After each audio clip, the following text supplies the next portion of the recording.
आज जिन भक्त का चरित्र हम सुनने वाले हैं वे हैं भक्त भूप श्री रत्नावती जी, रानी रत्नावती।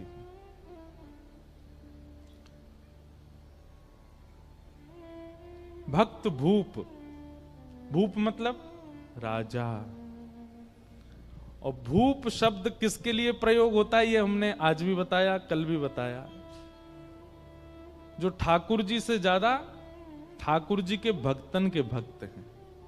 दासानुदासो भवतास्म भूय, ऐसी भक्त भूप श्री रत्नावती जी।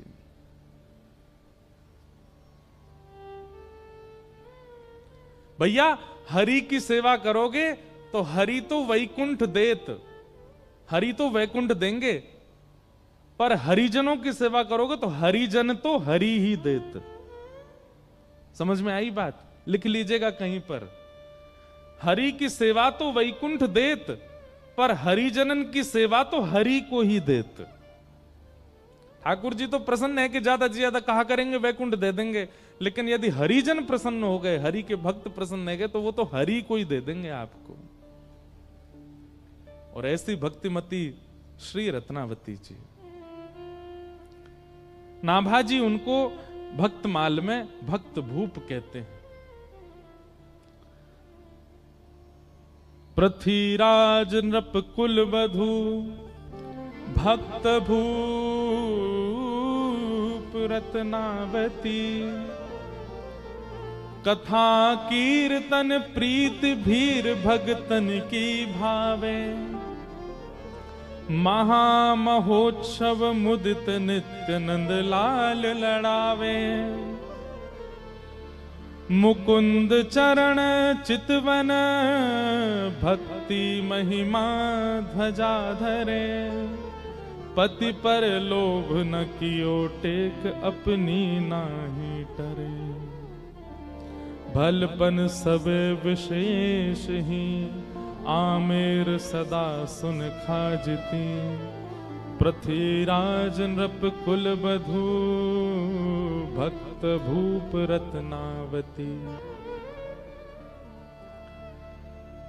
राजस्थान के आमेर घराने में जन्म हुआ भक्तिमती भक्त भूप श्री रत्नावती जी का। और यहां श्री नाभाजी ने, अब देखो जिनको नाभाजी के बारे में जानना है, जिनको भक्तमाल जी के बारे में जानना है, वो YouTube पर हमारी भक्तमाल सुन लेना। वहां हमने पहले दूसरे दिन पूरी भक्तमाल जी की व्याख्या बताई है। नाभाजी कौन है, भक्तमाल क्या है, जयपुर में हुई थी पिछले साल का था, वहां पूरा विस्तार, उसका विस्तार करा तो फिर 2 दिन निकलेंगे। श्री नाभाजी ने उन भक्तों के चरित्र गाए हैं भक्तमाल में, जिन जिन भक्तों के चरित्र उनके नेत्रों के आगे आते रहे, नेत्र बंद करके बैठ गए थे। जो भक्त सामने से आता दिखता उसका चरित्र लिख देते नाभाजी। ऐसा वर्णन आता है कि नाभाजी ने सबके चरित्र लिखे, लेकिन ब्रज भक्तों के चरित्र उनके चिंतन में नहीं आए। तब उन्होंने अपने गुरुदेव श्री अग्रदास जी से कहा, हे गुरुदेव, सबरे भक्त मेरे चित्त में आ रहे हैं, पर ये ब्रज के भक्त मेरे चित्त में क्यों नहीं आ रहे? तब उनके गुरुजी ने कहा कि देखो, तुमने भक्तमाल लिखने के प्रारंभ में भगवान के 10 अवतारों की वंदना की थी। मत्स्य, कूर्म, बराह आदि आदि भगवान के 10 अवतारों का तुमने वर्णन किया। बहुत ध्यान से सुनिएगा। अग्रदास जी बोले, तुमने भक्तमाल के प्रारंभ में भगवान के 10 अवतार का वर्णन किया, तो उन 10 अवतारों की जिन जिन भक्तों ने आराधना की वो तुम्हारे चिंतन में आ रहे हैं। और ये ब्रजवारे जो हैं, कहीं 10 अवतार को पूजे ही ना है, या हमारे तुम्हारे चित्त में नहीं आ रहे। ब्रज वाले तो तब आएंगे जब किशोरी जी को वंदन करोगे। तब श्री नाभाजी ने किशोरी जी का यश गाया। और नाभाजी ने नहीं गाया, अग्रदास जी ने पद गाया। मुझे पद याद नहीं तो सुनाता मैं। किशोरी जी के चरणों की वंदना जब अग्रदास जी ने की, तब नाभाजी के चित्त में सबसे पहले दिखाई दिए श्री हितरवंश महाप्रभु। और महाप्रभु जी का चरित्र लिखने के बाद तब दूसरे नंबर पर दिखाई दिए श्री स्वामी हरदास जी महाराज, और तीसरे में उनको दर्शन हुआ श्री हरिराम व्यास। किशोरी जी की वंदना के बाद फिर ब्रज के भक्त उनके चित्त में आने लगे और फिर उनकी रचना, उनके लीलाएं भी वो लिखने लगे। भक्तमाल सामान्य ग्रंथ नहीं है। भक्तमाल में वर्णित कई भक्तों के चरित्र ऐसे ऐसे अद्भुत हैं जिनको पढ़ सुनकर के व्यक्ति का मन कितना भी मलिन क्यों ना हो, पवित्र हो जाएगा। आप हमारे ब्रज वृंदावन में एक चीज देखोगे, जो वहां के साधु महात्मा घूमते रहते हैं ना, उनके गले में देखो कंठी माला, और यहां पे इतने बड़े बड़े ऐसे कंठा से होते हैं, उन पे राधा लिखा होगा या फिर जय श्री कृष्ण लिखा होगा, जय श्री राम लिखा होगा। अगर वो मोटे और चौड़े हैं तो उनके भीतर भक्तमाल जी हैं, वो भक्तमाल पहन के रहते हैं 24 घंटा अपने कंठ में, क्योंकि ऐसी भावना है कि यदि किसी व्यक्ति के प्राण निकल रहे हों और अंतिम श्वास लेते समय भक्तमाल जी यदि छाती पर रखी होंगी, तो भक्तमाल में जितने भक्त हैं वो सब प्रकट होकर के उसको ठाकुर जी के नुकुंज में लेकर के जाएंगे। ऐसी भक्तमाल जी की भावना है। तो उन्हीं भक्तमाल जी में श्री नाभा जी ने रत्नावती जी का चरित्र, और रत्नावती जी के चरित्र में भक्त भूप रत्नावती। मैंने जितने भक्तों के चरित्र लिखे हैं, उन भक्तों की अगर मैं राजा कह दूं, मैं अगर उन भक्तों की अधिष्ठात्री कह दूं तो कोई कमी नहीं। रत्नावती जी कौन है? रत्नावती महाराज पृथ्वीराज जी की कुल वधू, आमेर के राजा पृथ्वीराज, उनकी बहू हैं, उनकी कुल वधू हैं। पृथ्वीराज जी भी पहले बहुत वामपंथी थे, बाद में ये भी वैष्णव हो गए। आप लोग वैष्णव का अर्थ क्या लगाते हो? वैष्णव का अर्थ क्या होता है? जो तिलक धारण करे, कंठी माला पहने, तुलसी आराधना करे, एकादशी व्रत करे, नाम जप करे, वो वैष्णव है। ये तो एक परिभाषा है ही। वैष्णव की दूसरी परिभाषा क्या है? सुनिए, जो पुण्य की कामना ना करे, जो देवताओं का यजन अपनी किसी स्वार्थ के लिए ना करे, जो हरि विमुख वस्तुओं को विष के भांति त्याग दे। समझ रहे हैं बात को? जो हरि से विमुख हैं उनको विष के भांति त्याग दे। वैष्णव कभी पुण्य नहीं करता, वैष्णव आराधना करता, भक्ति करता, सेवा करता, पूजा भी नहीं करता, वो वैष्णव है। तो महाराज पृथ्वीराज जो थे ये पहले नास्तिक थे, और नास्तिक नहीं थे, एक गुरुजी थे इनके, लेकिन वो गुरुजी तांत्रिक थे। तंत्र विद्या पर इनकी ज्यादा रुचि थी, और इनके गुरुजी का नाम था तारानाथ। बहुत ध्यान से सुनना। परंतु इनकी जो पत्नी थी वो वैष्णव थी। प्राचीन काल में राजाओं को एक ही चीज दिखती थी, कैसे भी हमारा जो राज शासन है वो बना रहे, उस पर कोई आक्रमण ना करे, और इस राज शासन की रक्षा के लिए जो दायित्व उठाएगा वो हमारे गुरुजी। सब लोग इधर देखो, बहुत सावधानी से सुनो। मतलब गुरु भी स्वार्थ से ही बनाते थे। तो पृथ्वीराज राजा ने तारानाथ जी को अपना गुरु बनाया, लेकिन उनकी पत्नी वो वैष्णव थी। उनके गुरुजी थे कृष्णदास पेहारी जी। ठीक है, पति पत्नी के गुरु अलग होना, ये इसमें कोई दोष नहीं है। अगर पत्नी हरिदासी है और पतिदेव रामानंदी हैं, या पतिदेव गौड़िया वैष्णव हैं और पत्नी जो है वो हरिवंशी है, कोई दिक्कत नहीं है। दोनों वैष्णव हैं तो अच्छा है। लेकिन दिक्कत हो जाती है जब एक वैष्णव है और दूसरा जो है वो वैष्णव नहीं है। दूसरा या तो नास्तिक है या किसी और पथ का है, तो बहुत दिक्कत होता है निर्वहन करना। इसलिए हम निवेदन करते हैं कि भाई अभी जितने युवा हैं, अगर तुम वैष्णव हो तो भाई घर वालों से ये कह दो, पैसा वाला हो, सुंदर हो, धनवान हो, पढ़ा लिखा हो, ये सब बाद की बात, वैष्णव हो। वैष्णव साथ रहे तो ज्यादा अच्छा है। तो पत्नी तो थी वैष्णव, लेकिन श्री पृथ्वीराज जी महाराज जो थे वो तांत्रिक गुरु जी के चेला थे।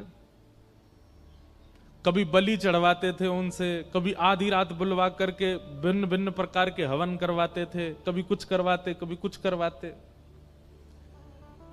और पृथ्वीराज का तांत्रिक विद्या से राज शासन बचा भी हुआ था, उसको और विश्वास हो गया अपने गुरुजी में। अपने गुरुजी से रोज कहते थे, गुरुजी आप मेरे घर कभी प्रसाद पाने आओ। तो तारानाथ कहते, तुम्हारी पत्नी जो है ना वो वैष्णव है, और वैष्णवों का हाथ का खाने से हमारी जो विद्या है वो नष्ट हो जाती है, इसलिए तुम्हारे घर का भोजन मैं नहीं करूंगा। पहले अपनी पत्नी से कहो मुझसे दीक्षा लेवे, मेरी चेली बने, तब मैं आऊंगा घर पे।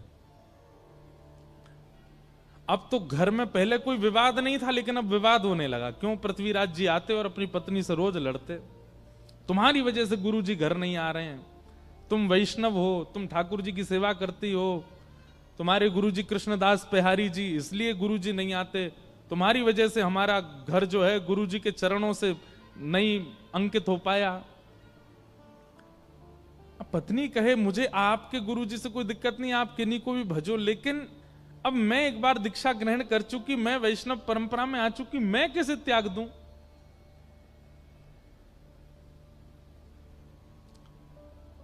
गुरुजी तो घर आते ही नहीं थे। एक समय ऐसा आया कि पृथ्वीराज ने भी घर पर प्रसाद पाना बंद कर दिया, आश्रम जाते गुरुजी के पास ही भोजन करते। अब इससे परेशान हो गई उनकी पत्नी, अब क्या करें? तब एक दिन कृष्णदास बिहारी जी के दर्शन करने के लिए पत्नी गई और उन्होंने जाके चरणों में निवेदन किया, गुरुजी मुझे कोई दिक्कत नहीं कि मेरे पति के गुरुदेव अलग, पर उनकी वजह से घर में ये सब होता है, वो मुझे जबरदस्ती कहते हैं इनसे दीक्षा लो, आप कुछ कृपा करो। कृष्णदास बिहारी जी ने केवल इतना पूछा, तुम्हारे पति के गुरुदेव वैष्णव हैं कि नहीं, ये बताओ।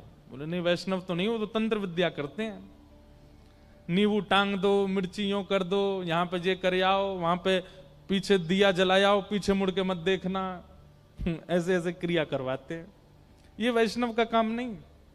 और एक बात और बोले आपको, बुरा तो नहीं मानेंगे, आजकल हम सब लोगों का रुझान भी ऐसी जगह बहुत ज्यादा हो गया। कई लोग आते महाराज जी हम बहुत दुखी हैं, हमारे जीवन में बहुत कष्ट है, तो हम उनसे अगर सीधे कहते नाम जप किया करो, ये महाराज जी कुछ नहीं जानते, यूं कह रहे नाम जप करो, लेकिन उनको एक बात कह दो, सुनो आगामी सोमवार से रात के 12 बजे स्नान करना। अच्छा, फिर कोरे वस्त्र पहनना जो पहले नहीं पहने हों, ठीक है, और बाल गीले ही रहने देना, सुखाना मत, कोई है नहीं ऐसे ही है, बाल गीले रहना। अच्छा अच्छा ठीक है, गीले रहेंगे, शैम्पू लगाएं कि नहीं, लगा लेना। और फिर एक शुद्ध आसन लेना, उस पर बैठ जाना। अच्छा सीधे बोल दिया आसन पे बैठ के नाम जब, तो भी नहीं, आगे 2 पात्र रखना, एक पात्र में पूड़ी रखना, दूसरी पात्र में रोटी रखना, एक पात्र में अचार रखना, दूसरे पात्र, ऐसे 2-4 आइटम बता दो, और फिर बैठ करके हरे कृष्ण कृष्ण कृष्ण हरे हरे, हरे राम राम राम, इसकी 108 माला करना। सांचे गुरु जी हैं, बिल्कुल बिल्कुल सही बता, गीले बाल, नए वस्त्र, रात के 12 बजे, बस इसलिए नाम जप हो जाएगा। महाराज जी पूड़ियों का क्या करना है, सुबह उठ करके गैया को खवा देना, तुम्हारे सारे संकट मिट जाएंगे। बस महाराज दीक्षा कब दे रहे हैं गुरु जी आप तो ज्यादा जानकार हैं। मतलब हमको सीधे सीधे कह दिया जाए कि नाम जप से कल्याण होगा, तो हम लोगों में विश्वास नहीं उठता। और वही बात यदि 4 जगह घुमा करके कुछ ऊट पटांग बातें बोल के कह दी जाए तो हम मान लेते हैं।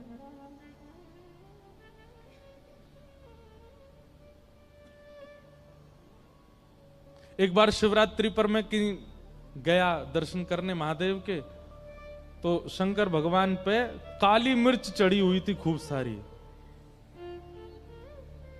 मैंने कि ये क्या है? बोले कि वो कुछ चढ़ा गए, ऐसे ऐसे होता है ये करने। मैंने जय हो, आज शंकर जी बेचारे पजर गए होंगे। क्यों? वैष्णव इन सब में इतने उसके लिए नाम सबसे बड़ा है, उसके लिए सेवा सबसे बड़ी, उसके लिए कथा सबसे बड़ी। अपना कर्म करता रहेगा।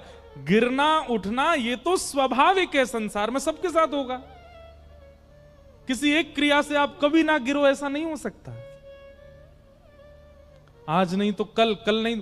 एक बात कह दें, तंत्र विद्या से हां जो कल होना है वो परसों पे टल जाएगा, लेकिन होगा जरूर, बच नहीं पाओगे उससे। इसलिए भैया जो आ रहा है आज ही भोग लो, काहे को उसको टालो इतना दूर। तो कृष्णदास बिहारी जी बोले, तुम्हारे पतिदेव के गुरुजी वैष्णव नहीं है? बोले वैष्णव तो नहीं है, वो तो ये सब क्रियाकलाप करवाते हैं। बोले रुको हम देखते हैं उनको जाके। और यहां बिहारी जी अपना कमंडल लेकर के और पहुंच गए। आमेर से थोड़ी दूरी पर ही तारानाथ की आश्रम था। वो आश्रम के द्वार के बिल्कुल बाहर जाकर के कृष्णदास बिहारी जी बैठ गए, अपना चिमटा गाड़ दिया, धूना लगा करके वो बैठ के वहीं अपना भजन करने लगे। भीतर जाकर के किसी ने हल्ला किया, बोले बाहर द्वार पर एक महात्मा बैठ गया, आकर के हवन आदि कर रहा है। तो एक तारानाथ जी ने ऊपर से देखा, तो देख करके बोले इसको हटाने का प्रयास करो, इसको यहां से हटाओ, कहीं ऐसा तो नहीं है अपने भक्ति प्रभाव से हमारी तंत्र विद्याओं को नष्ट कर रहा हो। सब लोगों ने जाकर के प्रयास किया, लेकिन कृष्णदास बिहारी जी को कोई हटा नहीं पाया। तब तारानाथ ने सोचा इनको तो मैं हटाऊंगा। तो उसने क्या किया, अपनी तंत्र विद्या से शेर का रूप धारण किया।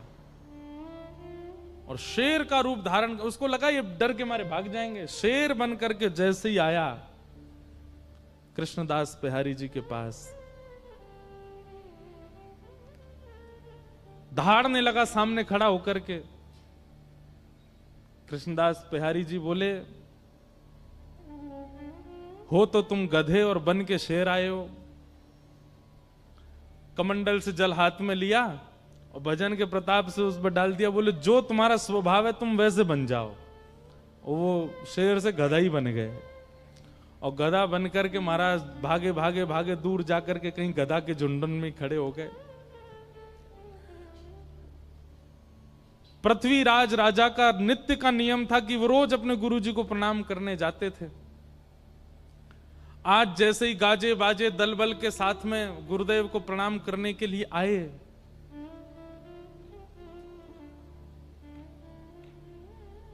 तभी पृथ्वीराज राजा ने देखा कि गुरुदेव के आश्रम के द्वार पर कोई महात्मा बैठा है और मंदिर के जितने और संत थे वे सबरे हाथ जोड़ करके रो रहे हैं सामने बैठ के। पृथ्वीराज अपने घोड़े से उतरे, बोले कि क्या हुआ और ये महात्मा कौन है, गुरुजी कहां हैं? बोले हमारे गुरुजी शेर बन के आए थे इनको डराने के लिए, पर इन्होंने कुछ कर दिया, गुरुजी मिल नहीं रहे, पता नहीं कहां चले गए। पृथ्वीराज रोने लगा। गुरु के प्रति बड़ी निष्ठा थी उनकी। बोले भगवान मेरे गुरुदेव कहां है? बंधु एक बात और कहें, गुरु की परख भी कथा से होती है। हम दीक्षा नहीं देते अभी, और बहुत सारे बच्चे चाहते हैं कि दें। हम कहते पहले कथा सुनो, और कथा सुनते सुनते सुनते सुनते एक दिन ऐसा होगा, या तो स्वप्न में, या तो अनुभव में, या तो दृष्टि में। अभी क्या होता है कि कथा से आपके ऊपर प्रभाव ऐसा पड़ता है, आपको लगता है यही गुरुजी बढ़िया है, इन्हीं कोई गुरु बनाओ जो कथा सुना रहे हैं। नहीं, ये गुरु शिष्य का संबंध प्रभाव देख करके नहीं करना है। गुरुजी अपने आप आपके चित्त में प्रकट होंगे, अपने आप आपको ऐसा कुछ होगा, जिनकी दृष्टि, जिनका स्वभाव, जिनकी चाल चलन, जिनका रूप, जिनकी वाणी आपको स्थिर कर दे और कोई भावना चित्त में प्रकट ना हो, समझ जाओ वही आपके गुरु हैं। उन्हीं के प्रति गुरु भाव रखो, गुरु निष्ठता रखो।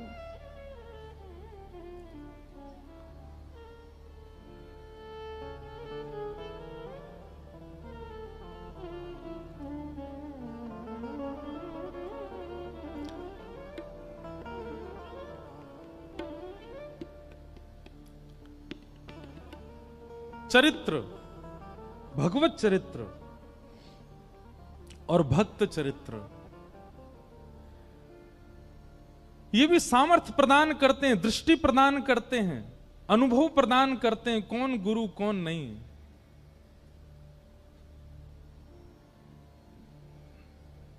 बहुत सावधानी से सुनो।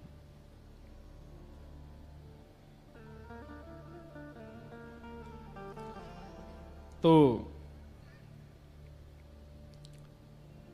पृथ्वीराज व्याकुल हो गए और व्याकुल होकर के श्री कृष्णदास बिहारी जी से पूछने लगे कि महाराज मेरे गुरु जी कहां हैं, ये बताओ।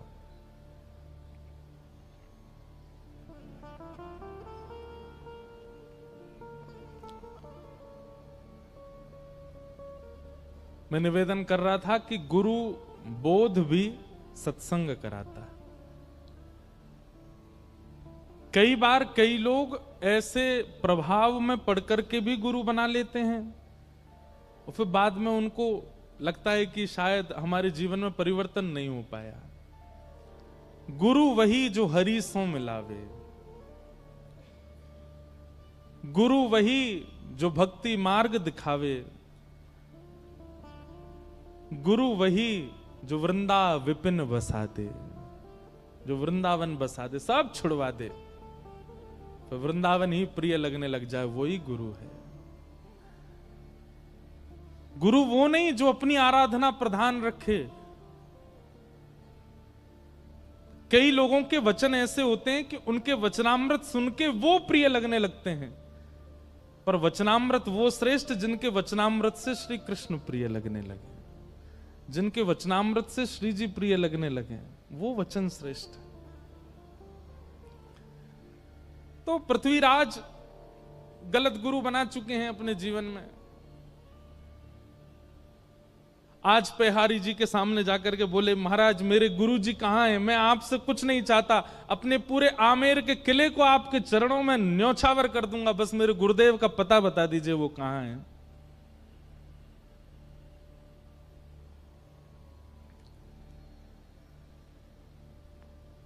पेहरदास जी बोले तुम्हारे गुरुजी अब गधा बन गए हैं।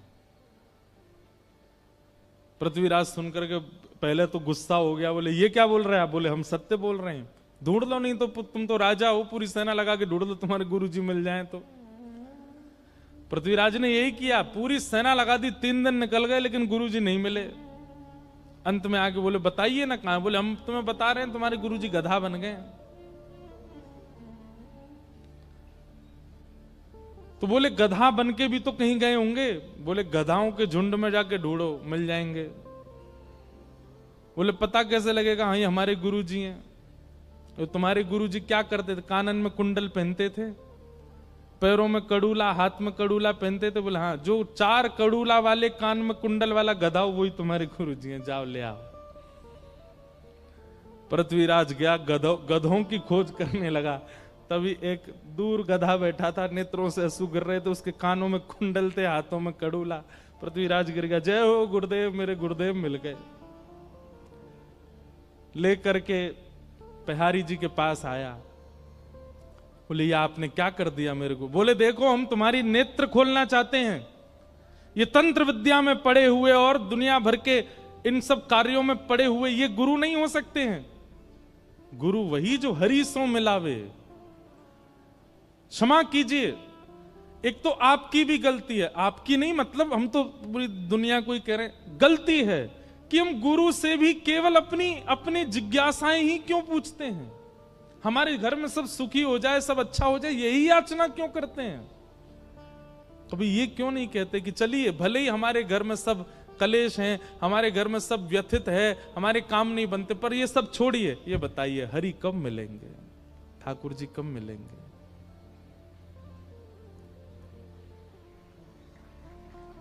ये पूछिए।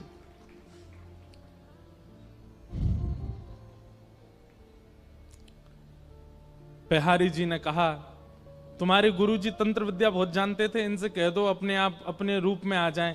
तो गधे को पकड़ के अब पृथ्वीराज कह रहे, गुरुजी आप आ जाइए अपने रूप में, दिखा दीजिए इनको।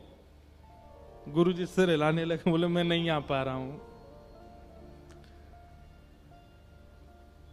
तो पेहारी जी के चरणों में कहा कि मेरे गुरुदेव को पुनः आप मानव बना दीजिए, मैं वचन देता हूं मैं आपका शिष्य हो जाऊंगा, मैं वैष्णव हो जाऊंगा, पूर्ण वैष्णव हो जाऊंगा। तब पेहारी जी ने कमंडल से जल लेकर के छिड़का और तारानाथ अपने पूर्व रूप में व्यवस्थित हो गए। पृथ्वीराज जी तो क्या दीक्षा लेंगे, तारानाथ ने पहले दीक्षा ली कृष्णदास पेहारी जी से, और अपने जीवन के सारे जो उनके तंत्र आदि थे सब छोड़ दिए, और जीवन भर फिर वैष्णव भाव से हरे कृष्ण कृष्ण नाम महामंत्र में ही रहे। और यह देख करके पृथ्वीराज राजा ने भी उनसे दीक्षा ली। अब घर में मानो जैसे ठाकुर जी किलोल करने लगे, क्योंकि पत्नी भी वैष्णव है और पृथ्वीराज भी वैष्णव है, और श्री कृष्णदास पेहारी जी उनके गुरु हैं। पृथ्वीराज नृप कुल वधू भक्त भूप रत्नावती। ऐसे पृथ्वीराज जी की कुल वधू हुई कौन?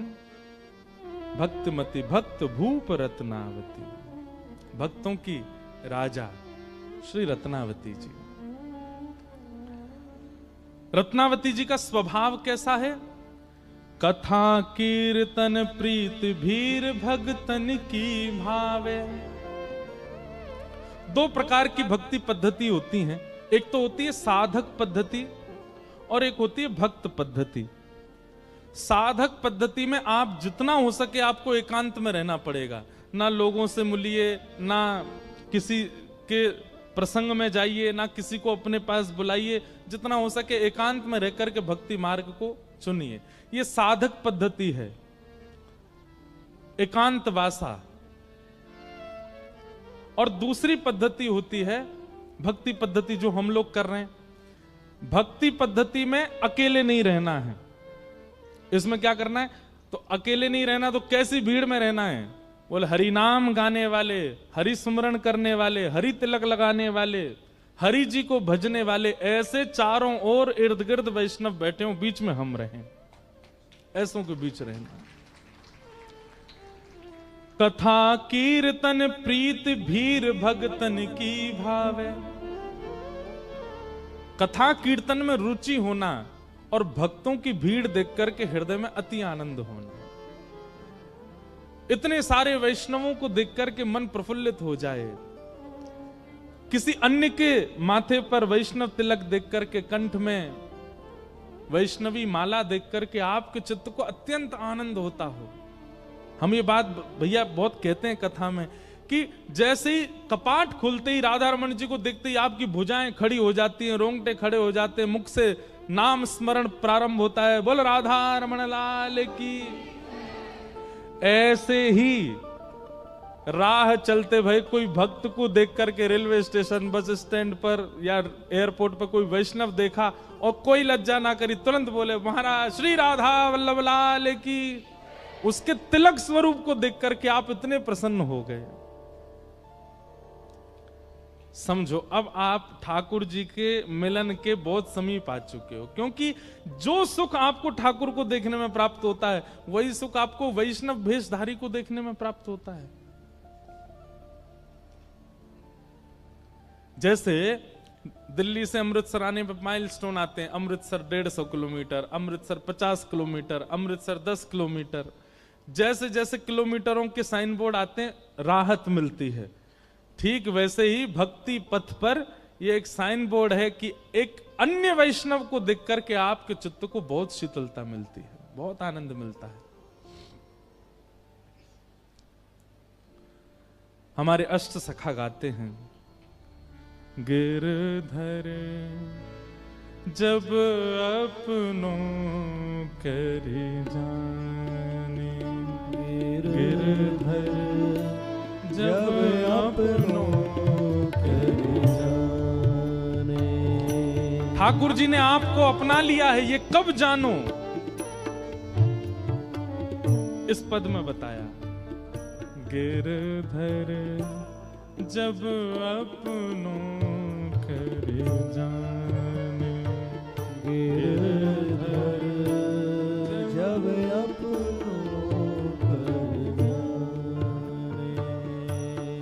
होता को मन भगतन की सेवा, ताको मन भगतन की सेवा, ताको मन भगतन की सेवा, ताको मन भगतन की सेवा।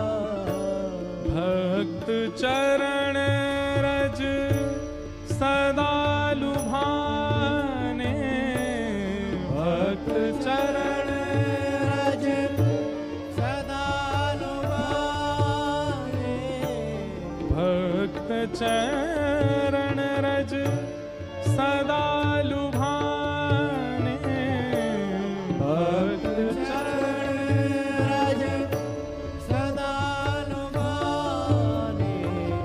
जब अपनों कर जाने, गिरधर जब अपनों कर जाने, गिरधर जब अपनों कर जाने, गिरधर जब अपनों कर जाने। ताको मन भक्तन की सेवा। ऐसी प्रीति जब भक्तों के प्रति बढ़ जाए तब समझो गिरधर अब अपना रहे हैं धीरे धीरे। तो श्री रत्नावती जी के लिए कह रहे हैं श्री नाभा जी, कथा कीर्तन प्रीत भीर भगतन की भावे। भक्तों की भीड़ भाती है, वैष्णवों की भीड़ भाती है। महामहोत्सव मुदित नित्य नंद लाल लढ़ावे। दिव्य उत्सव करती हैं। कल हमने निवेदन किया था कि अगर घर में ठाकुर जी हैं और उनके ऋतु अनुसार उत्सव नहीं होते हैं, ऐसे घर में ठाकुर जी रहते नहीं, पर चले जामे। इसलिए जैसे कैलेंडर में जो जो उत्सव होते हैं ना, प्रमुख वृंदावन के उत्सव, उन उत्सवों के कैलेंडरों पर चिन्ह लगा लिया कीजिए वर्ष के प्रथम में ही। और पूरी दुनिया में आपको ब्याह में जाना, शादी में जाना, लगन में जाना, इधर जाना उधर जाना, सबसे कह देना भैया इन तिथियों में हम नहीं आ सकते, क्योंकि इन तिथियों में हमारे ठाकुर जी का उत्सव है, हम अपने लाल जी का उत्सव करेंगे। उत्सव करो ठाकुर जी के, मधुर मधुर उत्सव ठाकुर जी को बहुत प्रिय लगता है। और सबसे बड़ी बात, ठाकुर जी श्रम निवृत्त होते हैं उत्सव में, श्रम दूर होता है। नित्य महोत्सव करती हैं रत्नावती। मुदित नित्य नंद लाल लढ़ावे। ठाकुर जी को लाड़ लड़ाती हैं, क्योंकि श्री रत्नावती जी के जो गुरु जी हैं वो कौन हैं? गोसाई श्री विठलनाथ जी। अभी चरित्रम सुनेंगे तब पूर्ण व्याख्या करूंगा। श्री वल्लभ कुल के आचार्य श्री गोसाई विठलनाथ जी की आप कृपा पात्र थीं, और वल्लभ कुल में ठाकुर जी को लाड़ लड़ाने की सेवा है। जैसे हरिवंशियों में, हमारी हरिवंश परंपरा में नाम जप, आचार्य प्रणाली का पाठ और निकुंज में प्रिया प्रियतम की सेवा सहचरी भाव से, यह प्रधान है। ऐसे ही स्वामी श्री हरदास जी की परंपरा में नाम रज की सेवा, नाम सेवा, निकुंज लता गुलमों की सेवा और प्रिया प्रियतम की सखी भाव से सेवा। लेकिन श्री वल्लभ कुल में ठाकुर जी लाला हैं, छोटे से लाला हैं। इन पे चलो ना जावे हमें चलवानो है, इन पे खायो ना जाएगो हमें खवानो है। इनके छोटे छोटे दांत हैं, वहाँ के अनुसार नरम नरम रोटी बनानी है। अभी गर्मी को समय आ गया हो तो ठाकुर जी को ऋतु अनुसार ये इत्र लगाना। अन्य संप्रदाय में तो आप कोई भी इत्र कभी भी लगा दो, पर वल्लभ कुल में तो ऋतुओं के अनुसार ये इत्र लगेगा। गर्मी में ठाकुर जी को गुलाबी लगेगा, मोगरा ही लगेगा, खसका ही लगेगा। सर्दी आ जाएगी तो ठाकुर जी को हिना का लगेगा, ठाकुर जी को कस्तूरी का लगेगा। ये सब भाव रखे जाते हैं वहां पर। इस भाव से सेवा की नेक से लाला है, इसलिए नंद लाल लड़ावे। एक बार का प्रसंग है कि श्रीनाथ जी की सेवा चल रही थी और एक बिल्ली आ गई भीतर गर्भगृह में। ठाकुर जी खड़े खड़े, जैसी बिल्ली आई, गुसाई जी श्रृंगार कर रहे थे तो ठाकुर जी बोले, ओए बिल्ली आ गई, बिल्ली आ गई, बिलौटा आगो, जाए भगाओ, जाए भगाओ। गुसाई जी ने बिल्ली भगाई, बिल्ली भगा के बोले, आप त्रिलोकीनाथ हो, आप जगत नियंता हो, पूरा विश्व आपने बनाया, जो बिल्ली वो आपने बनाई हो, यही तो डर रहे हो।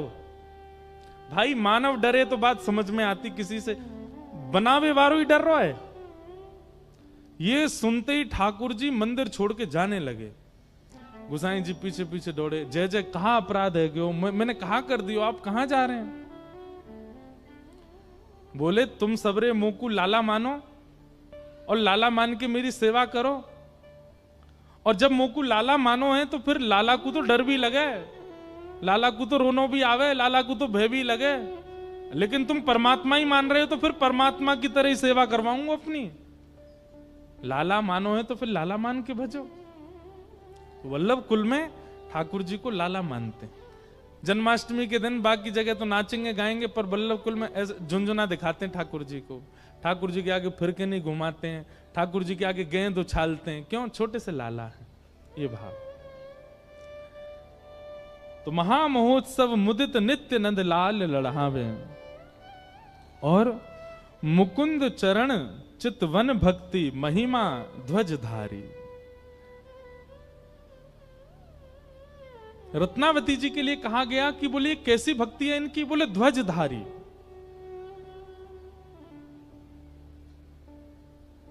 ध्वजा दूर से ही दिख जाती है। मतलब एक तो होता है किसी की भक्ति उसके समीप जाकर के पता चली या उसको देख करके पता चली, पर रत्नावती जी की भक्ति तो दूर से ही अनुभव हो जाती थी। जब से रत्नावती जी का आगमन हुआ तब से आमेर के सीमा में प्रवेश करते ही लोगों को भक्ति भावना उत्पन्न होने लग जाती है। ऐसी रत्नावती जी की, इसीलिए उनको ध्वजाधारी कहा। पति पर लोभ न कियो, टेक अपनी नहीं टारी। पति इनके विमुख थे, पति नहीं चाहते थे माधो सिंह जी कि ये भक्ति करें, लेकिन पति पर लोभ नहीं किया और अपनी टेक नहीं छोड़ी। टेक मतलब प्रतिज्ञा। क्या? हम लोग बहुत जल्दी छोड़ देते हैं। हम अपनी बात भी कर रहे हैं, बहुत थकान होने की वजह से, बहुत थक जाने की वजह से कई बार हम भी कहते हैं भैया सेवा तुम कर दियो लाल जी की। आज हम भी ये चरित्र पढ़ करके ये बात समझ में आ रही है, चाहे निद्रा टूटे, चाहे भोजन छूटे, लेकिन ठाकुर जी की सेवा नहीं छूटनी चाहिए। टेक नहीं छोड़नी है, अपनी प्रतिज्ञा नहीं छोड़नी। जो प्रतिज्ञा है वो प्रतिज्ञा पूरी होनी चाहिए। बिना टेक के यदि आपकी भक्ति है, बिना प्रतिज्ञा के यदि आपकी भक्ति है, वो भक्ति बहुत लंबे समय तक टिक नहीं पाएगी।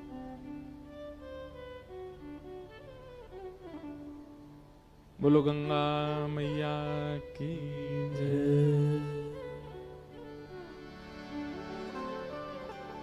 हमारे भगवत धाम हरिद्वार के पूज्य महाराज जी, परम पूजनीय स्वामी श्री विवेकानंद जी महाराज हमारे मध्य में पधारे हैं। महाराज जी अभी अमृतसर प्रवास पर हैं, इसलिए कथा में आज दर्शन देने के लिए पधारे हैं।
राजा माधव सिंह जी की पत्नी श्री रत्नावती अपनी टेक नहीं टारी।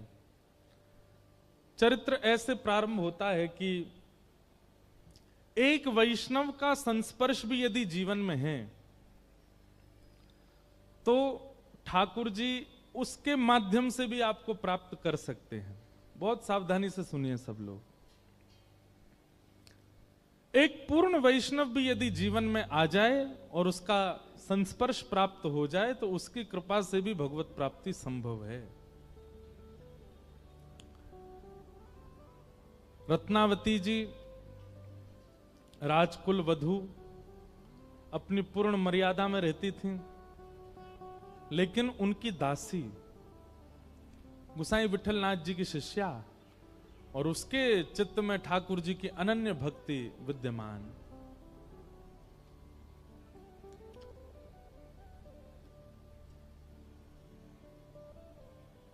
सेवा में रहती वो दासी कभी कभी बैठती, सेवा से निवृत्त होकर के किसी खंबे से टेक लगा करके हे माधव, हे मधुसूदन, हे मुरारी, हे कृष्ण, हे वृंदावनेश ऐसे नाम उच्चारण करती।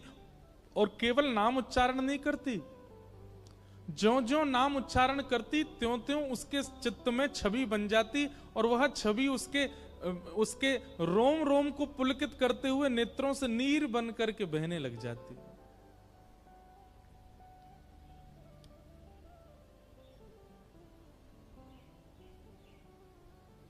कृष्ण नाम जब ते सुनो रियाली भूली री भवन में तो बाबरी भई रे। कृष्ण नाम जब ते सुनो रियाली।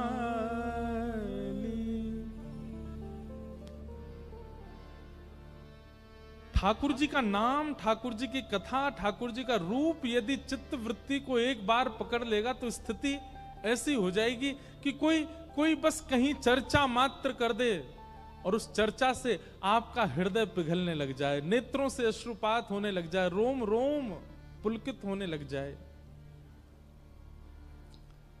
उस दासी की ऐसी स्थिति, और रत्नावती जी उसकी इस स्थिति को देखती थी।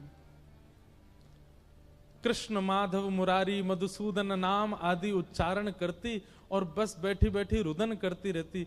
रत्नावती जी का हृदय इतना कोमल, इतना सीधा, अभी जानती नहीं है कि जिनका नाम बोलती है वो है कौन, लेकिन उस दासी की स्थिति देख करके रत्नावती जी के भी नेत्र सजल हो जाते हैं। वो जाकर के उसको थोड़ा संभालने का प्रयास करती हैं, लेकिन जैसे उस दासी का स्पर्श करती हैं, उसके संस्पर्श में आते ही उनके चित्त में भी पता नहीं क्या भावना उत्पन्न होती है, नेत्रों से आंसू गिरने लगते हैं। वो स्वयं से पूछने लगती हैं, मैं क्यों रो रही हूं, मुझे क्यों विरह हो रहा है, मुझे क्यों व्याकुलता हो रही है, समझ नहीं पाती। बंधुओं, आपका भजन मूलतः आपके अंग को लग रहा है या ठाकुर जी आपके भजन से प्रसन्न हैं, उसका यह भी एक प्रतिफल होगा कि आप जिस सभा में उपस्थित हो जाएंगे, आपकी उपस्थिति से कम नहीं तो कुछ वैष्णवों में भी भक्ति भाव उत्पन्न होने लगेगा। वो इत्र किस काम का, जिस इत्र को लगा करके सभा में गए और किसी को पता भी ना चला कि आपने इत्र लगाया था। अरे इत्र तो तब श्रेष्ठ माना जाता है कि सभा में गए और 5 लोग आपके समीप आए, आपका आलिंगन किया, तो वे भी जब घर गए तो उनसे भी कोई पूछने लगा कि ये सुगंधी कैसी है। हमारा भजन हमारे वातावरण में प्रकट होने लग जाता है। हमारी उपस्थिति, हमारा स्पर्श, हमारी बोली चाली, हमारा किसी के पास बैठना उसके चित्त में भक्ति को प्रकट कर देता है। आप कहेंगे कि महाराज जी उपस्थिति से ऐसा हो, ये तो संभव नहीं। अरे हम उपस्थिति की बात नहीं कर रहे हैं, आज वर्षों बाद भी वर्षों पूर्व लिए हुए भक्तों ने जन्म, उनका नाम मात्र लेने से भक्ति प्रकट हो जाती है। एक नाम ले दें बस, मीरा, कितनों के चित्त में प्रेम प्रकट हुआ, कितनों के चित्त में गिरधर लाल प्रकट हुए। तुलसीदास, नाम लेते ही राम प्रकट हो जाते हैं चित्त में। सूरदास, नाम लेते ही गोपाल जी प्रकट हो जाते हैं चित्त में। प्रहलाद, नाम लेते ही नृसिंह प्रकट हो जाते हैं चित्त में। ध्रुव, नाम लेते ही चतुर्भुज हरि प्रकट हो जाते हैं चित्त में। अरे आप स्पर्श की बात करते हैं, हजारों वर्ष पूर्व लिए गए जन्म, उन भक्तों का नाम लेने मात्र से हरि प्रकट हो जाते हैं। स्पर्श से और उपस्थिति से कैसे नहीं होंगे? इसका मतलब हमारे भजन में ही सामर्थ्य नहीं है कि हमारी उपस्थिति से भी कोई फायदा नहीं हुआ किसी को।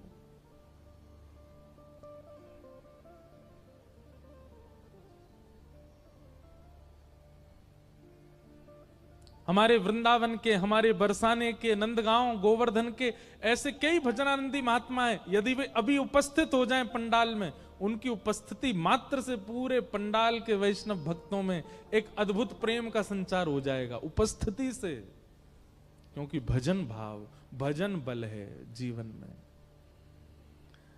रत्नावती की वो दासी है तो दासी, पर उसका भजन बल ऐसा है कि एक राजवंश के भोगों में सदा लिप्त रहने वाले लोगों में जन्मी रत्नावती, उसको देखने मात्र से नेत्र सजल होते हैं।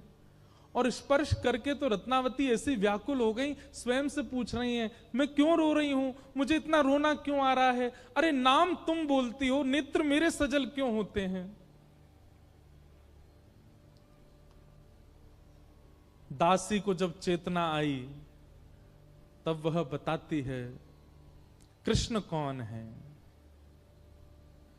उनका स्वरूप कैसा है, उनको मधुसूदन क्यों कहते हैं, वो वृंदावनेश कैसे हैं, वृंदावन की शोभा कैसी, वृंदावन में यमुना जी कैसी, वृंदावन के लता गुल्म पत्र कैसे, श्री किशोरी जी के साथ नित्य विहार कैसा, ये सब लीलाएं सुनाती और रत्नावती नेत्र बंद करके श्रवण करती है।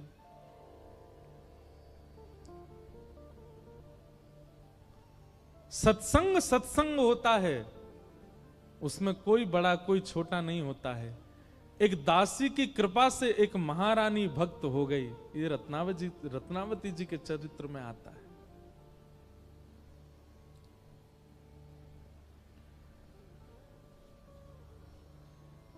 रत्नावती कहती हैं, अब ये सब प्रसंग सुनने मात्र से मेरे चित्त को शांति नहीं मिलती है। एकांत में बैठा करके और पूछती, और बताओ ना, और उनके बारे में कहो ना, और कैसे संभव हो। अब स्थिति ये हो गई है कि चरित्र सुनते सुनते सुनते अब चरित्र से चित्त में शांति नहीं बैठती है, अब तो दर्शन की अभिलाषा है। दर्शन को नैना तपे, वचन सुनन को कान, मिलवे को हियरा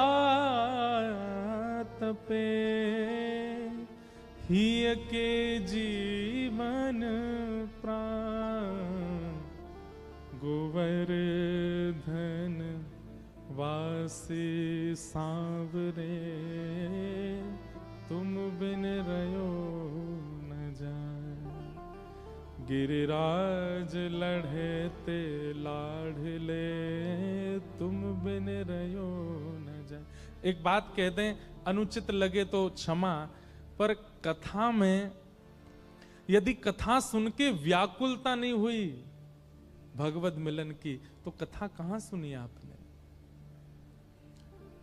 जोशी जी कथा करने आते हैं नित्य मीराबाई के यहां, और नन्ही सी मीरा सामने बैठ करके कथा सुनती है।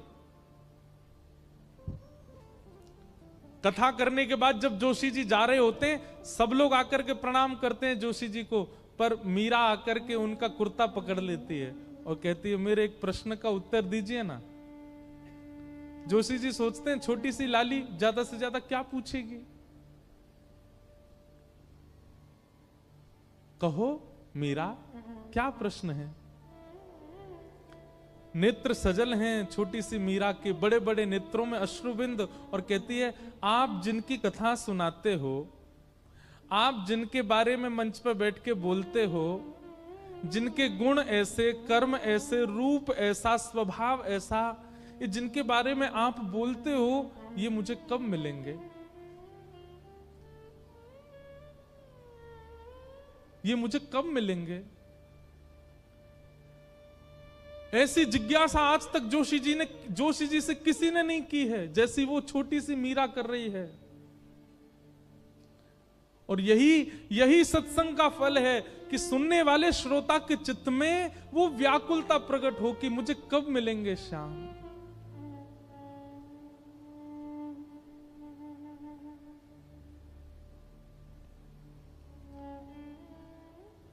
जोशी जी से कहती है मीरा बाई, आप इतना सुंदर उनका चरित्र सुनाते हैं, इतनी सुंदर सुंदर उनकी बातें बताते हैं, आप मिले हो उनसे? ये जो उनकी व्याकुलता है, यही भक्ति में आवश्यक है। हम व्याकुल ही नहीं हैं, हम चिंतित ही नहीं है मिलने के लिए, बस कथा सुनते हैं, थोड़ी चित्त को शांति मिलती है, घर चले जाते हैं। पर रत्नावती इतने में शांत होने वाली नहीं है। अब रोज दासी से कहती है मुझे अब इससे मेरे चित्त को शांति नहीं, मुझे मिलना है, मुझे देखना है उनको, मुझे दर्शन करना है उनका। तब दासी रत्नावती जी को छुपा करके ले गई गुसाई विठलनाथ जी के पास और वहां गुरु दीक्षा ग्रहण कराई। और गुरु दीक्षा दिला करके एक नीलमणि ठाकुर जी सेवा में लेकर के आई हैं।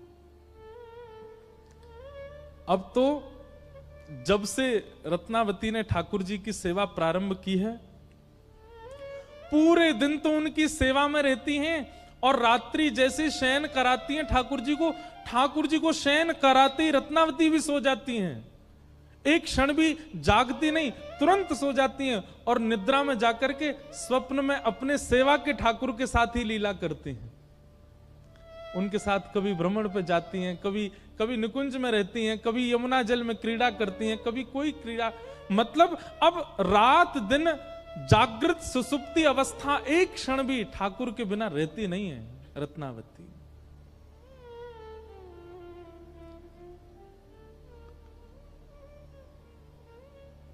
दिन रात ठाकुर जी की सेवा में रहती हैं। बंधुओं, मुझे आश्चर्य होता है इस चरित्र में कि एक दासी, उसके प्रति सदैव दासी का ही भाव रहता है बड़े लोगों का, लेकिन उस दासी की स्थिति और भाव देख करके एक महारानी इस भक्ति की अवस्था में पहुंच गई। आप इससे क्या समझते हैं? रत्नावती भक्त नहीं बनना चाहती है, रत्नावती भक्ति मार्ग में नहीं आना चाहती है। इतने सामान्य से प्रयास से एक महारानी भक्त बन जाती है, इसका यही रूप है। वो नहीं भक्त बनना चाहती है, ठाकुर जी उसको भक्त बनाना चाहते हैं। ठाकुर जी चाहते हैं कि ये मेरी सेविका हो, ये मेरी दासी हो। श्रीमद् भागवत के 10वें स्कंद में भक्तों के लक्षण बताए गए और उनमें परम भागवत के लक्षणों में यही बात कही गई है कि उनको हरि प्रिय हैं, ये भक्त नहीं हैं। परम भागवत कौन है? बोले हरि को जो प्रिय हैं वो परम भागवत है। एक बात हम कह दें, हमको कोई इस बात को कहने में संकोच नहीं है, हम सबको हरि प्रिय हैं, पर हम में से कुछ ही होंगे जिनको हरि प्रेम करते हो, जो हरि के प्रिय हो। हमारी भक्ति की स्थिति इतनी है कि हमको हरि और अच्छे लगते हैं, और अच्छे लगते हैं, और प्यारे लगते हैं, पर हरि को हम कब प्यारे लगेंगे? रत्नावती को हरि प्रिय नहीं है, हरि को रत्नावती प्रिय है। आप बड़े बड़े महापुरुषों की कथा सुनकर के भी हरिप्रिय नहीं बन पाते, वो दासी के प्रवचन सुनकर के हरिप्रिय बन जाती हैं। ठाकुर जी की दृष्टि। नारायण कवि गाते हैं, श्याम दृगन की चोट बुरी रे, श्याम दृगन की चोट बुरी। हम हरि को देखें ये एक बात, पर हरि हमको देखें ये विशेष बात। ये कथा इसलिए सुनी जा रही है, तिलक इसलिए लगाया जाता है, कंठी इसलिए पहनी जाती है, वैष्णव पथ पर इसलिए चला जाता है कि कभी उनकी दृष्टि हम पर पड़ जाए। लेकिन उनकी दृष्टि पड़ गई तो स्थिति ऐसी हो जाएगी। श्याम दृगन की चोट बुरी रे, श्याम दृगन की चोट बुरी, श्याम दृगन की चोट बुरी रे, श्याम दृगन की चोट बुरी रे। मीराबाई अपने पूर्व जन्म में एक माधवी नाम की दासी, माधवी नाम की एक सखी है।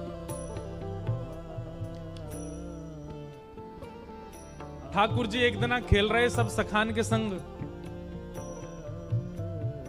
और खेलते खेलते इतने में श्रीदामा भागन लगो। ठाकुर जी बोले, ए श्रीदामा कहां को जा रहे है? श्रीदामा बोलो, लाला ससुराल जा रहा हूं अपनी।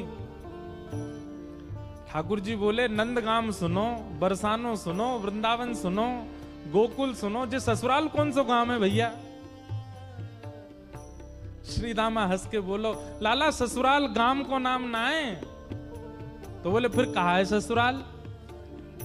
बोले, जब ब्याह है जाए ना तो अपनो घर तो पीहर है और पत्नी को घर जो है क्या वो ससुराल है। ठाकुर जी बोले, जे पत्नी कौन होवे? बोले, लाला जैसे नंद बाबा की तेरी मैया यशोदा पत्नी है, ऐसे ही मेरा ब्याह है रो, मैं हूं पत्नी लेवे जा रहा हूं, तो पत्नी के घर को ससुराल कह में।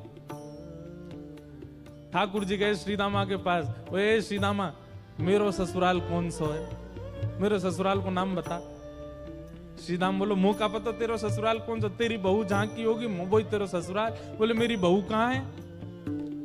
श्रीदामा बोलो, लाला मुंह तो मत पूछे, मैया तो जाके पूछ। ठाकुर जी तो आज पहुंच गए सुबेरे ते ही, और यशोदा मैया से जाकर के रोन लगे। मैया बोली, काय गुरो रा लाला? बोले, मैया तेने मोते इतनी बड़ी बात छिपाई। मैया बोली, कहा छुपा दियो मैंने? बोले, तेने मेरी ससुराल को नाम ना बतायो आज तक। मैं 3.5 बरस को बूढ़ा है गो, अभी तक मो मेरी ससुराल ना पतो, और वो श्रीदामा अपनी ससुराल गए बहू लेवे। यशोदा मैया बोली, लाला तेरी संगत सुधारनी पड़ेगी, सबरे सखा तो दिन ब दिन बिगाड़ते जा रहे हैं। लाला तूने एक बड़ो है जा, तेरी ससुराल है जाएगी। ठाकुर जी बोले, बड़े कैसे हूं मैं? बोले, जब खुद दूध पीन लगेगो, खुद नहान लगेगो, खुद तैयार है जाएगो, घर के सब काम अन्य करने लगेगो, तू बड़ो है जाएगो, तेरो ब्याह करा दूंगी। महाराज वही दिना ठाकुर जी गए, अपने सबरे पुराने लत्ता कपड़ा लेकर के आए, धोने लगे उन्हें, अपने आप दूध पीने लगे, अपने आप भोजन करने लगे, अपने आप ही उठ पटांग श्रृंगार करने लगे। शाम को बोले, मैया मैं बड़ो है गो, अब ब्याह करा दे मेरो।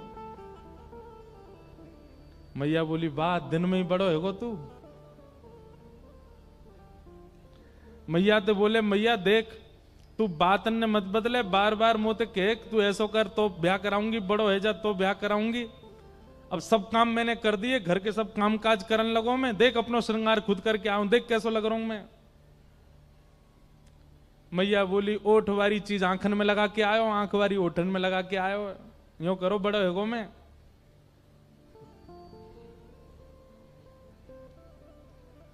ठाकुर जी बोले, मैया मेरो ब्याह करा दे, नहीं तो श्रीदामा बहू लेके आ रहा हूं, बाकी बहू ले आऊंगा मैं, वही की बहू को ले आऊंगा, वही की ससुराल को अपना बना लूंगा। तभी एक सखा दौड़ो दौड़ो आयो, बोले, ए लाला देख श्री दामा बहू लेके आ गो। बहू को नाम सुनते ही ठाकुर जी तो मचल गए, लेके चल मुंह को जल्दी। मैया रोकन लगी, बोले लाला ने सुधर के तो जा, कैसो बन के जा रहा है। ठाकुर जी तो दौड़े दौड़े गए, बोले कहां ते आ रहे हो? बोले वहां ते आ रही है, पालकी में बैठ के बाकी बहू आ रही है। ठाकुर जी पहुंच गए, बीच रास्ता में रोक ले, सबको कथा पता है। माधवी की मां ने पहले ही मना करके भेजा था कि बोले तेरे सखा, तेरे पति जो श्रीदामा, उनके जो सखा कृष्ण है, उनको मुख मत दिखाइयो। ठाकुर जी पालकी में घुस गए, हाथ पांव जोड़ के कहने लगे भाभी जी एक बार नेक अपनो मुख दिखाए दो, लेकिन माधवी ने नहीं दिखाया। अब देखो, भक्त नहीं चाह रहा है कि ठाकुर जी को मैं मुख दिखाऊं, पर ठाकुर जी तो देख रहे हैं ना। आप कितनों भी उनको देख लो, लेकिन आपके चित्त में भक्ति को संचार तभी होगी जब उनकी कटाक्ष आप पे पड़ेंगे। तो एक बात तो सिद्ध है कि यहां बैठे जितने भी हैं, एक बार भी यदि नाम के प्रति प्रेम आपके चित्त में बढ़ रहा है तो ठाकुर जी ने कभी तो देखे, भूल के ही सही देखे तो हैं हम, तभी हमारे चित्त में भाव उत्पन्न। ठाकुर जी कह रहे हैं देख ले, बड़े बड़े जोगी, बड़े बड़े तपस्वी, बड़े बड़े ध्यानी हमारे मुख को देखवे के काजे तड़पे, और हम तेरे सामने बैठे हैं, तू हमें मोहना दिखा रही अपनो।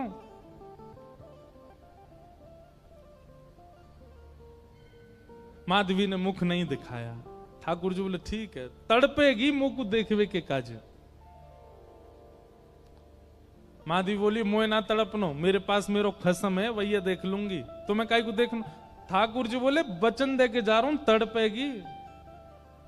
जैसे छोटे से बालक कभी कभी बड़ी बड़ी बात करते हैं तो बड़े लोग उसको मजाक में लेते हैं, ऐसी माधवी ने भी मजाक में लिया, देखा ही नहीं ठाकुर जी को। लेकिन ब्रज वृंदावन में तो और कोई काम ही नहीं। या दो हने बहनने मथनो पलेपो प्रेंखे खनार भरुदितो क्षणमार जनादो। श्री शुकाचार्य जी वर्णन करते हैं वृंदावन में कैसी स्थिति है। गोपियां दोहन करती हैं तो घर घर घर जो दही की मथनी की आवाज आती है ना, उसी में ही कीर्तन करने लग जाती हैं। कृष्ण ऐसे, कृष्ण के नेत्र ऐसे, कृष्ण की नासिका ऐसी, कृष्ण के कान ऐसे, कृष्ण को मोर पिछ ऐसा, कृष्ण की पीतांबरी ऐसी, कृष्ण की भुजा ऐसी, कृष्ण के चरण ऐसे। कोई गोपी अपने घर में चौका लगा रही है और चौका में पौंछा की जो छर्र छर्र आवाज आवे, वही छर्र छर्र ध्वनि में ही कीर्तन करने लग जाए, कृष्ण ऐसे, कृष्ण ऐसे। हसितम मधुरम चलितम मधुरम वमितम मधुरम मधुराधिपते अखिलम मधुरम। इन सबकी बातें सुनकर के मीराबाई, माधवी को ऐसा लगता है कि इन सब से तो मैं श्रेष्ठ हूं, कम से कम अपने पति की हूं, इन सब की तरह तो नहीं। पूरे दिन उस कृष्ण की प्रशंसा करती रहती हैं। सब गोपियां माधवी से कहती हैं अभी तक तेरे सामने आयो ना है और तेने अभी तक देखो ना है। अरे या प्रेम को काम भावना ते मत देखियो, 3.5 वर्ष को 4 वर्ष को है, लेकिन वाक्य प्रति एक अलग ही प्रेम प्रकट है। जाए माधवी सबको ज्ञान देती है, बोले चाहे 3 वर्ष को 4 वर्ष को है तो अन्य पुरुष, क्यों उसकी बातें करती हो, क्यों उसकी ओर देखती हो।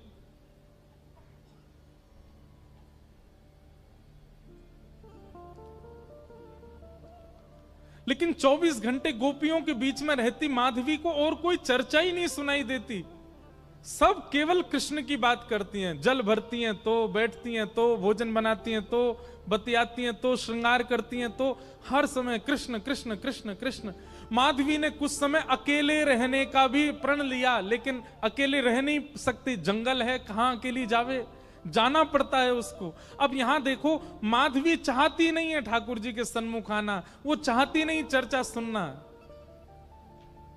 लेकिन ठाकुर जी चाहते हैं ना।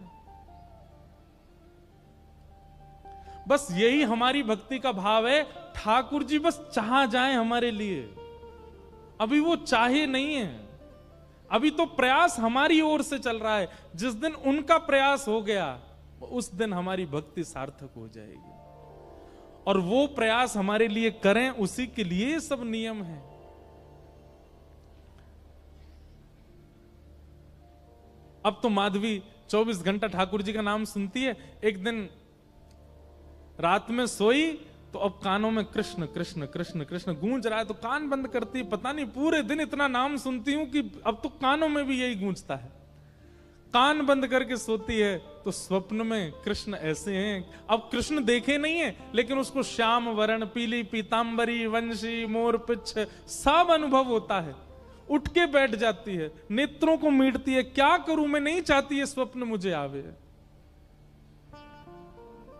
श्याम दृगन की चोट बुरी रे, श्याम दृगन की चोट। ठाकुर जी देख लेंगे तो ऐसे है जाओ। अब धीरे धीरे माधवी की स्थिति ऐसी होने लगी कि अब वो ना चाह करके भी कृष्णमयी ही हो गई है।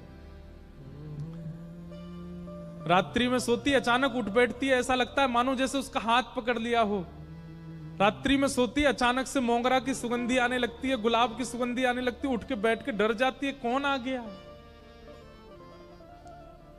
अब तो स्थिति ऐसी हो गई कि आधी रात और माधवी को ऐसा लगता है कि भोर हो गई, और तुरंत उठ करके जल्दी जल्दी वस्त्र धारण करती है, मटका उठाती है और दौड़ करके जाती है। अरे विलंब है गयो, इतनी देर है गई, मैं अभी तक उठी नहीं, जबकि है आधी रात। दिन रात सब परिवर्तित हो गया।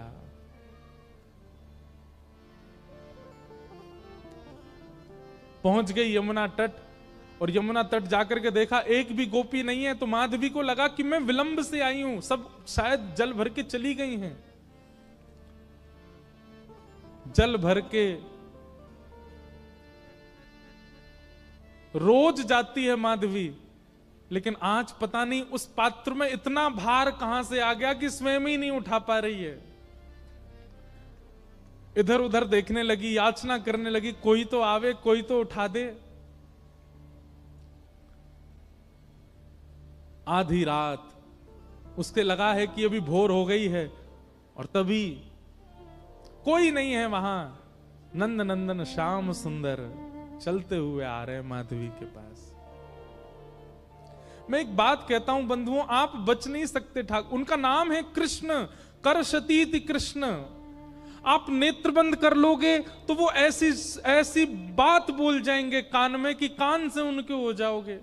कान बंद कर लोगे, नेत्र बंद कर लोगे तो ऐसी सुगंधी आ जाएगी कि सुगंधी से उनके हो जाओगे। नाक, आंख, कान सब बंद कर लोगे तो आपके अधर पर एक ऐसा रस टपका देंगे कि उससे उनके हो जाओगे। मुख भी बंद कर लोगे तो केवल एक उंगली से आपका स्पर्श करके चले जाएंगे, स्पर्श से उनके हो जाओगे। कहां तक बचोगे।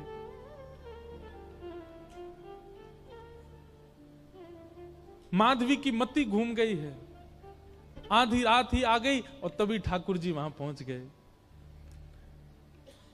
पहले तो चाल देखी तो चाल पर मोहित हुई, फिर जब वक्ष देखा तो वक्ष पर, जब हाथ देखे तो हाथ की चलन पर मोहित हो गई, और मुख देखा तो भूल गई सुध बुध।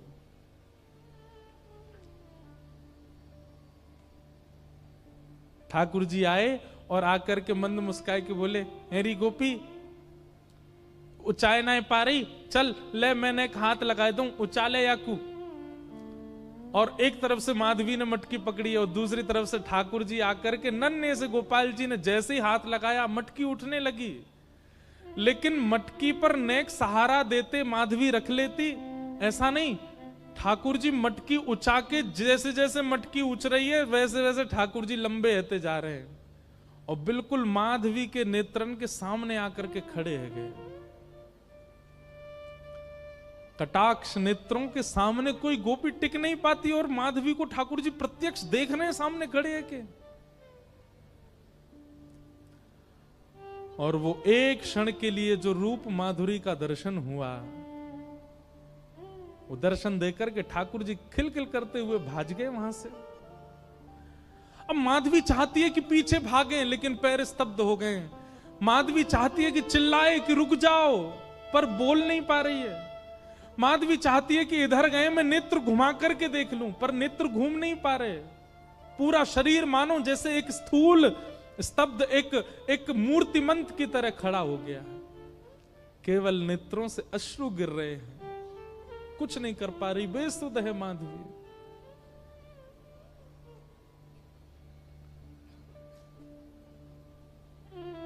वहीं खड़ी रही तब तक जब तक भोर में गोपियां जल भरने नहीं आ गईं। अश्रु जलों से जल पूरा वस्त्र भीग चुके हैं माधवी के। और तभी सब गोपियां आई, आकर के देख, अरे ये माधवी ये पहले ही आ गई जल भरवे। सब ने जाकर के हिलाया, स्पर्श के बाद भी माधवी हिल नहीं पा रही है, बस नेत्र लाल पड़े हैं, अपलक नेत्र हैं और नेत्रों से केवल अश्रु गिर रहे हैं। बोलना चाहती है, कहना चाहती है, चिल्लाना चाहती है, किसी को पकड़ना चाहती है, पर कुछ नहीं कर पा रही है। ये है ठाकुर जी की दृष्टि यदि पड़ गई तो ऐसी स्थिति हो जाएगी। तब एक गोपी गई और यमुना जल लेकर के जैसे ही माधवी के मुख पे छिड़को, माधवी तुरंत सचल जैसी हो गई और धड़ाम से मूर्छित होकर गिरी। गोपियां सब उसके चरण मसलने लगी, हाथ पकड़ने लगी, सिर सहलाने लगी। और जैसे ही होश में आई, होश में आती बस रो रही है और पूछ रही है वो कहां है, मोहनी मूरत सांवली सूरत, वो कहां है। श्याम दृगन की चोट बुरी रे, श्याम दृगन की चोट बुरी है, श्याम दृगन की चोट बुरी रे, श्याम दृगन की चोट बुरी है। कोई गोपी कह रही है कौन आयो, मधुमंगल आयो, श्रीदामा आयो, तन सुखा आयो, मन सुखा आयो, सुबल आयो, अरे कौन सो सखा आयो। तभी दूर खड़ी एक बोली, कृष्ण तो नहीं आयो। कृष्ण नाम सुनते ही रोम रोम रुदन करने लगा। ज्यों ज्यों नाम लेत तुवा को, ज्यों ज्यों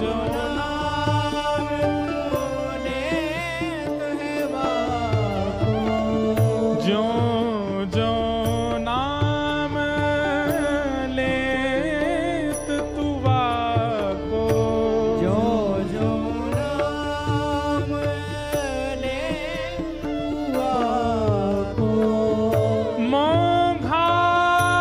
मोघायल पे नौन पुरी रे, मोघायल पे नौन पुरी है। सुनना चाहती है कृष्ण नाम, लेकिन जब जब कृष्ण बोल रहे हैं तो स्थिति ऐसी हो रही है जैसे मानो किसी घाव पर नमक डाला जा रहा हो और पीड़ा भर रही है।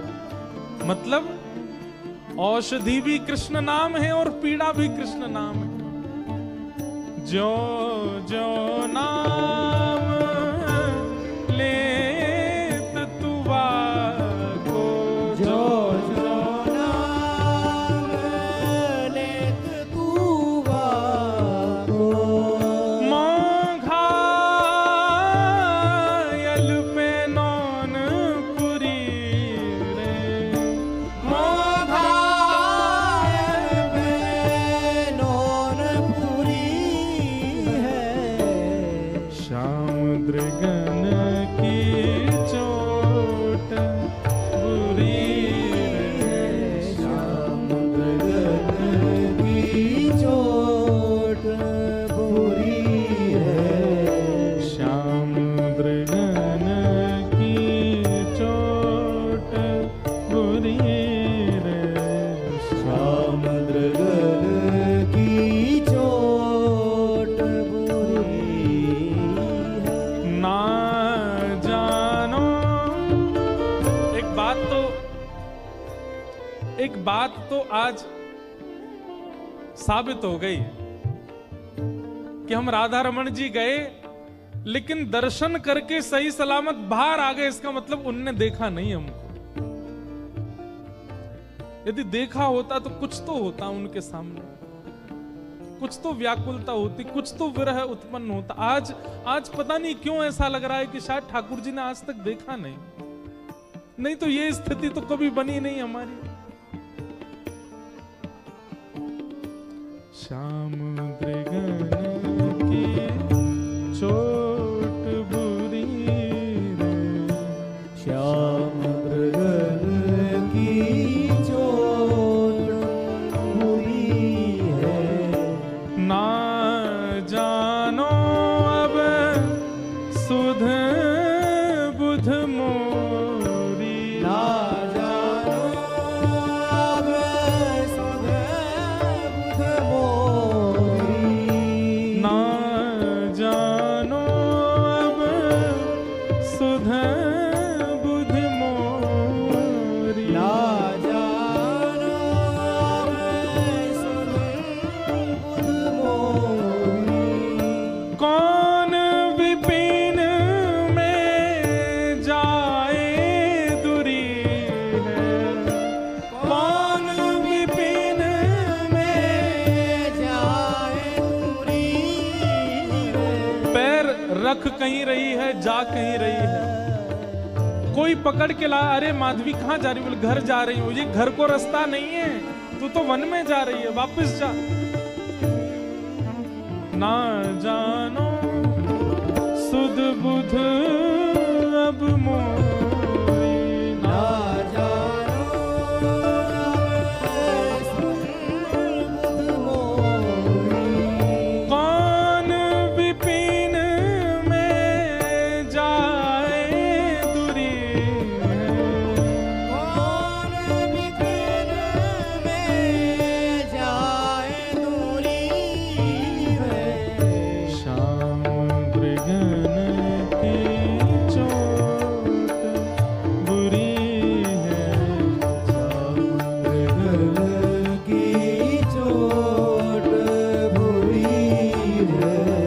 श्याम मृगन की चोट बुरी है। श्याम मृगन की चोट बुरी है। हे नारायण नहीं छूटत सजनी, नारायण नहीं छूटत सजनी। नारायण नहीं छूटत सजनी, नारायण नहीं छूटत सजनी। जासो प्रीत जुरी रे, जासो प्रीत जुरी है। जासो प्रीत जुरी रे, जासो प्रीत जुरी है। ओ नारायण नहीं छूटत सजनी, नारायण नहीं छूटत सजनी। जासो प्रीत जुरी है, जासो प्रीत जुरी है। श्याम मृगन की चोट बुरी है, श्याम मृगन की चोट बुरी है। श्याम मृगन की चोट बुरी है। श्याम मृगन की चोट बुरी है। रत्नावती ऐसी हो गई है। पहले कथा से मन संतुष्ट होता था, परंतु धीरे धीरे अब मिलन की इच्छा प्रकट होने लगी।